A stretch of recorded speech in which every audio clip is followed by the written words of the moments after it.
A reward of $10,000 is being offered for information leading to the capture of the so-called Plain Jane Bandit, after the mystery thief struck 7 different California banks in just 1 month. And while it may be unusual to have a woman topping LA's most wanted list, FBI data shows that the number of female bank robbers has been on the rise in the past decade. Best way to catch a thief? Could be all in the name. Here's ABC's David Wright.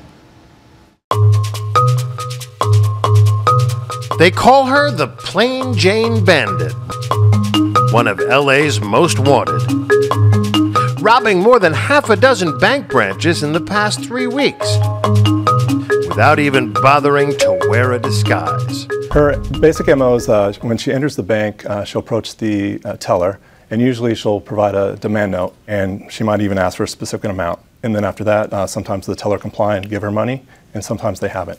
This is Elliot Ness. Come on out. We don't want any trouble. We're barkers. You'll never get us. Ever since the Untouchables took on Ma Barker and her gang, all the way back to Bonnie and Clyde. Well, I'm Miss Bonnie Parker, and this here's Mr. Clyde Barrow.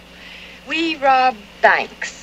Female bank robbers have long held a special spot in American crime lore. The image of newspaper heiress Patty Hearst wielding a machine gun for the Symbionese Liberation Army inspired a musical tribute from Warren Zevon. The fact is, women bank robbers are rare. It's usually between 4 and 5% of the time that we have a female bank robber. 4 or 5% of the time? Yes. 20 years ago, Southern California was the bank robbery capital of America. More than 2,600 robberies a year. That's about 7 a day on average. Now that number has dropped to just over 200 a year. But even now, according to the FBI, only 60% of the bank robbers actually get caught. So 40% of the time the bank robber gets away? Well, 60% of the time they do get caught, and it's a huge risk for the robbers. And the more times they rob, that rate goes up as well. It increases the likelihood that they'll get caught. So the Plain Jane Bandit may be living on borrowed time. And now the tellers are recognizing it. I believe that by now the tellers will recognize her based on all the media coverage on it. That's the main reason the FBI gives these folks such colorful names, hoping to make them recognizable. Among the suspects currently at large, there's the Going Plaid Bandit and the Make It Quick Bandit. Just in his reference or the way he speaks, he'll just reference, hey, make it quick, make it quick. There was the Irreconcilable Differences Bandit, who tended to cite his divorce while robbing banks in Beverly Hills. He recently got caught. We interviewed him, and one of the first things he said was the name. He hated it. He goes, it was horrible. So he was kind of disappointed. And of course, there's the Geezer Bandit, who has eluded capture for years, robbing dozens of California banks in a convincing theatrical mask. The Geezer Bandit literally could be anybody, but authorities now have an important break in the case. They know where he got the mask. The company, SPFX in Van Nuys, specializes in high-end theatrical masks. They make the mask Freddy Krueger wears in the Nightmare on Elm Street movies. This is God. Criminals seem to like their masks, for obvious reasons.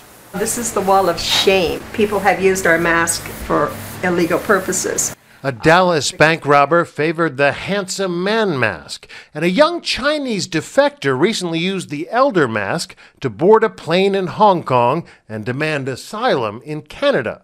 Of course, the puzzling thing about Plain Jane is that she wears no mask and settles for so little money. She's getting less than the median amount of money that the average bank robber gets. She's not getting much money. But that still could be bigger than my cash withdrawal from the ATM. Definitely mine, but I don't know about yours. So. Still, we're talking hundreds of dollars, not thousands, not millions. A huge risk for a very small payoff. At this point, she'd make more money turning herself in, if she could collect the reward. The U.S. Bank is offering a reward up to $10,000 for the arrest and conviction of the bank robber. I think she probably would want more, but she's just not getting it. The FBI is a little defensive about the name they have given her. She's not that plain. Well, she has glasses on this time. So. But they're hoping, at the rate she's robbing banks, she'll soon be behind bars. I'm David Wright for Nightline in Los Angeles.